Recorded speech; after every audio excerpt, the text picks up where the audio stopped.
All right, let's get into it. The stage is absolutely set for the ultimate clash in women's college basketball. We're talking a battle of titans, a story of redemption, and a quest for history all rolled into one. So you've got two #1 seeds who've battled their way through all the madness. But you know how this works. Only one team gets to cut down those nets. This isn't just another game. No way.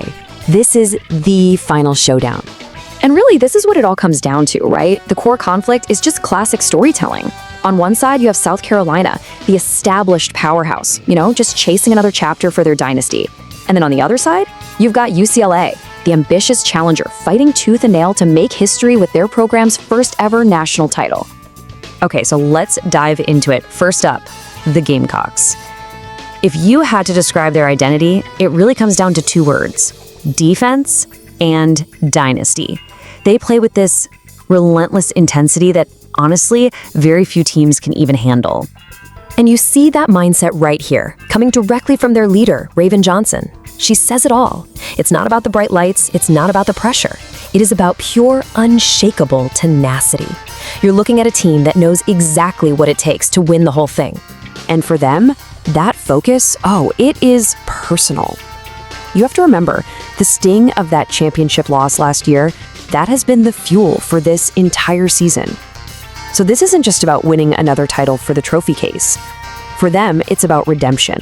It's about rewriting the ending to last year's story. So you might be asking, what's their winning formula? Well, it's their incredible versatility. I mean, they can absolutely grind you down with a suffocating half-court defense, but then they can flip a switch and win a high-scoring shootout with their offense.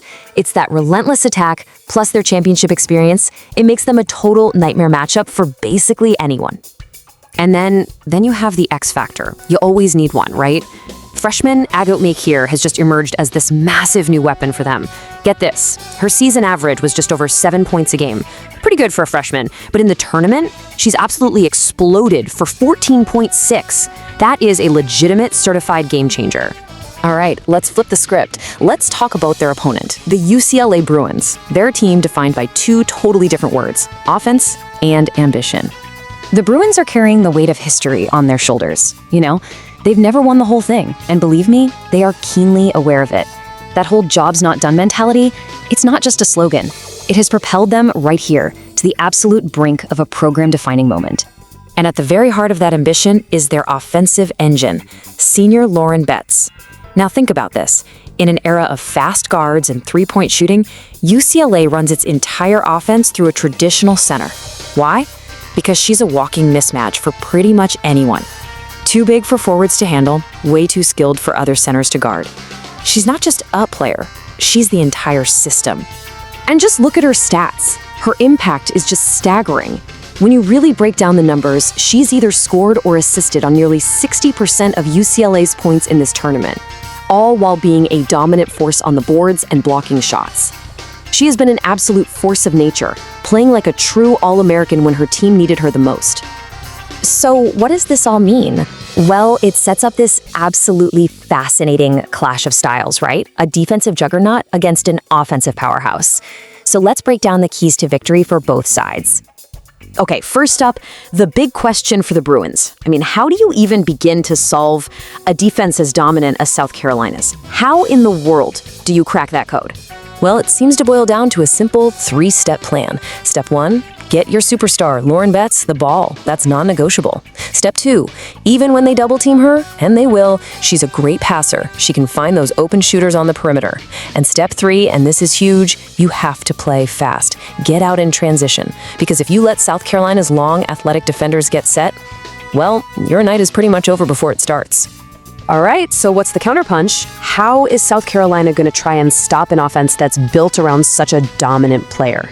Well, their plan is to do what they do best, put on a defensive masterclass. They're going to use all that length and versatility to switch different defenders onto Betts, just constantly giving her different looks to disrupt her rhythm.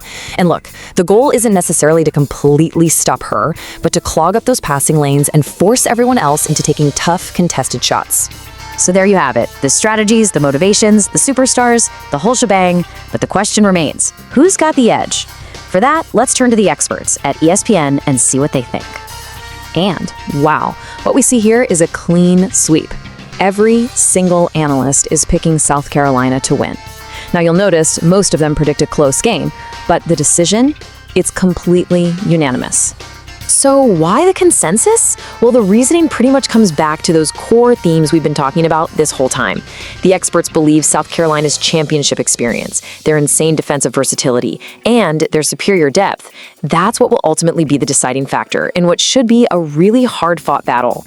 And that leaves us with one final fascinating question, doesn't it? When that final buzzer sounds, what's it going to be? Will experience triumph, the dynasty on a mission for redemption? Or will it be pure ambition, the challenger trying to make history for the very, very first time?